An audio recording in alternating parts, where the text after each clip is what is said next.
सभी दोस्तों का फिर से एक बार स्वागत है हमारे YouTube channel education for you dear में।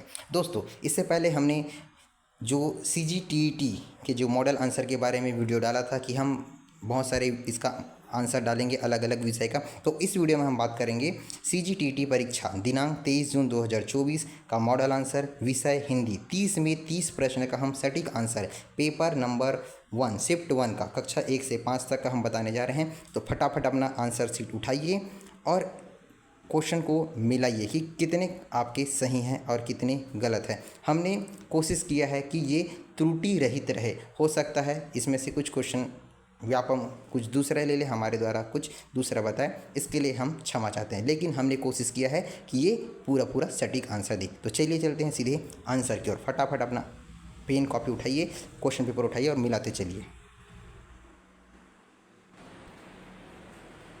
चलिए, क्वेश्चन नंबर आपका 31 है। ये सेट बी का है, आपका हो सकता है सेट दूसरा, तो उसको आप मैच कर लीजिए कौन से प्रश्न में यह प्रश्न है, कौन से नंबर के क्वेश्चन में है ना। तो क्वेश्चन नंबर जो 31 है, हिंदी भाषा में उन स्वरों की संख्या जिनमें हवा बिना रुकावट के मुख से बाहर निकलती है। तो इसका जो सही आंसर है वो हो जाएगा आपका option number C 11। Option number C 11 इसका करेक्ट आंसर होगा। अगला क्वेश्चन की ओर चलते हैं। अगला क्वेश्चन है question number 32।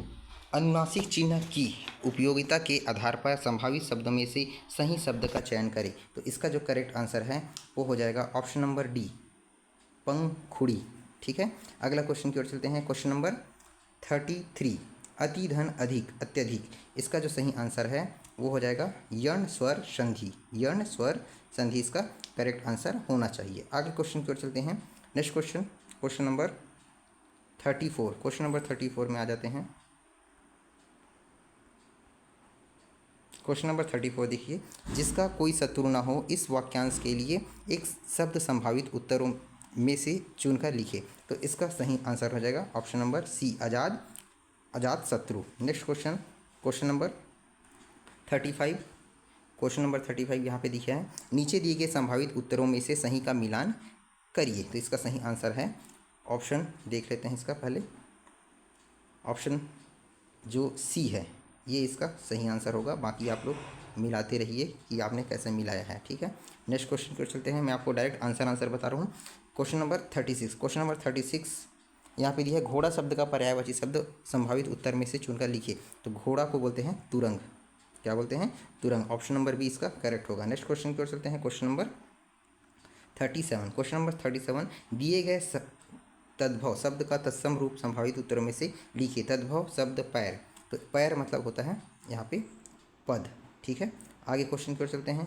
Question number 38। Question number 38, जो शब्दांश शब्दों में से पहले लगकर उनका अर्थ बदल देते हैं वे कहलाते हैं। तो ये क्या कहलाते हैं?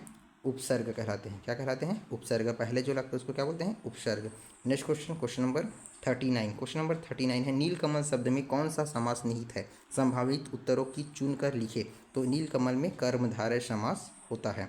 ठीक है, आगे बढ़ते हैं। Question number 40। क्वेश्चन नंबर 40 यहाँ पे देखिए, फिर से सुमेलित करने वाला है। इस बार CGTET में बहुत सारे सुमेलित करने वाला ही दिया है। इसका मैं डायरेक्ट आपको आंसर ही बता देता हूँ। इसका यदि आपने ऑप्शन नंबर सी लगाया है तो सही लगाया है। अगला क्वेश्चन फिर बोलते हैं क्वेश्चन नंबर 41। क्वेश्चन नंबर 41 फिर से सुमेलित करने वाला, इसका भी डायरेक्ट आंसर बता देते हैं। इसका भी ऑप्शन नंबर सी क्या होगा? सही होगा। ठीक है, अगला क्वेश्चन की ओर चलते हैं। क्वेश्चन नंबर 42, दास्ता शब्द संज्ञा में कौन से प्रकार का अंतर्गत आता है? तो ये हो जाएगा भाववाचक संज्ञा। ठीक है, नेक्स्ट क्वेश्चन की ओर चलते हैं। क्वेश्चन नंबर देख लीजिए, जिसे देखो वह मोबाइल से खेल रहा है, उपरोक्त वाक्य में कौन सा सर्वनाम है? तो इसका जो सही आंसर हो जाएगा संबंधवाचक सर्वनाम। ठीक है, नेक्स्ट क्वेश्चन, क्वेश्चन नंबर 44, तुम बहुत मिठाई खाते हो, उपरोक्त वाक्यांश में कौन सा विशेषण संभावित उत्तरों में से चुनकर लिखिए। तो यहाँ पे मिठाई, मिठाई मतलब पूरे मिठाई के गुण के बारे में बता रहा है। तो यहाँ पे क्या होगा? गुणवाचक विशेषण होना चाहिए। आगे बढ़ते हैं। Question number 45। क्वेश्चन नंबर 45, वाक्य में से कौन से अंग होते हैं? संभावित उत्तर चुनकर लिखिए। इसका सही आंसर हो जाएगा उद्देश्य और विधेय। ठीक है, नेक्स्ट क्वेश्चन, क्वेश्चन नंबर 46। 46 है, यदि वर्षा होगी तो फसल अच्छी होगी। संभावित उत्तरों में से वाक्य के सही प्रकार चुनिए। तो इसका सही आंसर हो जाएगा संकेत। क्या बता रहा है वो? संकेत को बता रहा है। ठीक है, नेक्स्ट क्वेश्चन की ओर चलते हैं। क्वेश्चन नंबर 47, नीचे दिए गए वाक्यांश को शुद्ध रूप में लिखिए। मुझे चाय एक गर्म कप चाहिए। तो इसका सही आंसर हो जाएगा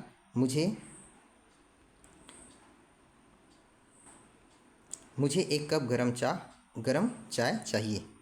ठीक है, आगे बढ़ते हैं। नेक्स्ट क्वेश्चन है क्वेश्चन नंबर 48, आम के गुठलियों के दाम। इस लोकोक्ति का अर्थ संभावित उत्तरों में से चुनकर लिखिए। तो इसका सही आंसर हो जाएगा दोहरा लाभ। आम का तो भी मिला, उसके गुठलियों का भी हमको दाम मिल गया। तो ऑप्शन नंबर इसका सी सही होगा। नेक्स्ट क्वेश्चन की ओर चलते हैं। क्वेश्चन नंबर 49 है, दिए गए मुहावरों का अर्थ सहित समुचित मिलान कीजिए। तो इसका फिर से वही सुमिलित करने वाला है। तो इसका सही आंसर एक बार मिला लेते हैं। जैसे क्वेश्चन नंबर यहाँ पे दिया है ए का हमारे पास क्या दिया है? बल्लियाँ उछालना। तो बल्लियाँ उछालना, उसके बाद है आँख में खटकना, हाथ धो बैठना और हाथ लगाना। तो यहाँ पे देखो मिलाते हैं, चलिए इसको, है ना। हाथ धो बैठना मतलब होता है खो देना। हाथ धो बैठना मतलब किसी चीज़ को खो देना। उसके बाद है आँख खटकना मतलब होता है बुरा लगना। बल्लियाँ उछालना और हाथ लगाना तो बहुत प्रसन्न होना या मिलना बोल सकते हैं। और बल्लियाँ उछालना मतलब बहुत प्रश्न, थोड़ा सा ये कॉम्प्लिकेटेड है लेकिन इसको मिलाइए। अब यहाँ पे देखिए ए का क्या हो रहा है? ए का 3 हो रहा है क्या? हाँ। बी का 1 हो रहा है क्या? हो रहा है। और सी का हो रहा है 4 और डी का हो रहा है 2। ठीक है, तो इसका जो सही आंसर हो जाएगा ऑप्शन नंबर बी। इसका सही आंसर क्या हो जाएगा? ऑप्शन नंबर बी इसका करेक्ट आंसर होगा। आगे क्वेश्चन की ओर बढ़ते हैं। क्वेश्चन नंबर 50, दिए गए शब्दों को क्रम में जमा कर लोकोक्तियों को पूर्ण कीजिए। अब यहाँ पे छलकत जाए अधजल गगरी, तो क्या होता है? अधजल गगरी छलकत जाए। तो 3 4 1 2, 3 4 1 2 यहाँ मिला लीजिए। बहुत ही ईजी क्वेश्चन था ये तो। Option number D. आगे क्वेश्चन की ओर बढ़ते हैं। क्वेश्चन नंबर 51, स्वयं अपनी हानि करना। इस वाक्यांश के लिए उपयुक्त मुहावरा चुनकर लिखिए। इसका सही आंसर हो जाएगा ऑप्शन नंबर डी, अपने पैर पर कुल्हाड़ी मारना। नेक्स्ट क्वेश्चन नंबर देख लीजिए यहाँ पे। क्वेश्चन नंबर 52, बच्चों की भाषा अर्जन की क्षमता। इसका करेक्ट आंसर हो जाएगा, इसका करेक्ट आंसर देख लेते हैं, जन्मजात होती है। ठीक है, माता पिता से मिलती है, प्राथमिक विद्यालय से मिलती है। बच्चों की भाषा अर्जन, तो भाषा अर्जन कहाँ से मिलती है? जन्मजात होती है, जन्म से ही मिलती है ना। प्राथमिक विद्यालय से भी मिलती है।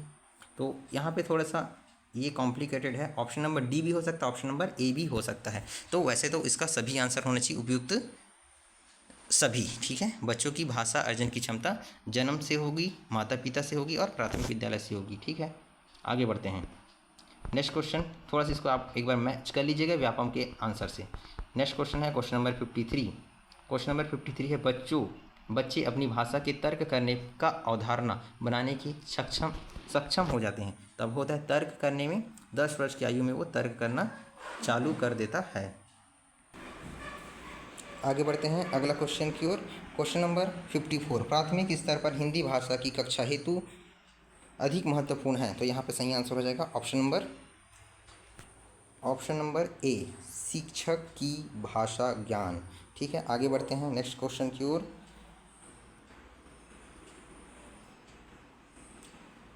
क्वेश्चन नंबर 55 है, बच्चों की भाषाई क्षमता का सर्वाधिक विकास होता है। तो इसका सही आंसर हो जाएगा ऑप्शन नंबर बी, बाल साहित्य से। नेक्स्ट क्वेश्चन की ओर चलते हैं। क्वेश्चन नंबर 56, प्रारंभिक स्तर में लेखन कौशल के विकास की शुरुआत करनी चाहिए। तो यहाँ पे सही आंसर हो जाएगा मनचाही आड़ी तिरछी लाइन खिंचवा कर। ठीक है, यहाँ से हम चालू करते हैं, जैसे हम पढ़ाते हैं ना, खड़ी आड़ी लकीर, खड़ी लकीर, तिरछी लकीर, ये सब है ना। तो यहाँ पे ऑप्शन नंबर सी इसका सही आंसर होगा। नेक्स्ट क्वेश्चन है क्वेश्चन नंबर 57, पढ़ना व सुनना कौशल में मुख्य रूप से निहित है। तो यहाँ पे इसका सही आंसर हो जाएगा उपयुक्त सभी। आगे बढ़ते हैं। क्वेश्चन नंबर 58, भाषा के सभी पक्ष और योग्यता की जांच हेतु चाहिए। तो इसका सही आंसर हो जाएगा ऑप्शन नंबर डी, सतत मूल्यांकन। ठीक है, नेक्स्ट क्वेश्चन की ओर चलते हैं। क्वेश्चन नंबर 59 है, लेखन कौशल में समुचित आकलन के लिए उपयुक्त विधि है। तो यहाँ पे है लेखन कौशल, खुले प्रश्न। ठीक है, खुले प्रश्न मतलब दिया बच्चा कुछ भी वो लिखेगा, ठीक है, वो लेखन कौशल के लिए उपयुक्त विधि है। आगे बढ़ते हैं क्वेश्चन नंबर 60। ये लास्ट क्वेश्चन है हिंदी का। बाकी का वीडियो भी हम अपलोड कर चुके हैं, आप हमारे चैनल को सब्सक्राइब करके वहाँ पे देख सकते हैं, और कमेंट और लाइक ज़रूर करिएगा कि ये वीडियो आपको कैसा लग रहा है। नेक्स्ट क्वेश्चन है हमारा लास्ट 60। भाषाई कौशल के आकलन के संबंध में सत्य कथन है। इसका जो सही आंसर हो जाएगा ऑप्शन नंबर बी, भाषा कौशल को अन्य विषय के साथ कक्ष भी परखा जाता है, ठीक है। तो मिलते हैं नेक्स्ट वीडियो में, तब तक के लिए गुड बाय।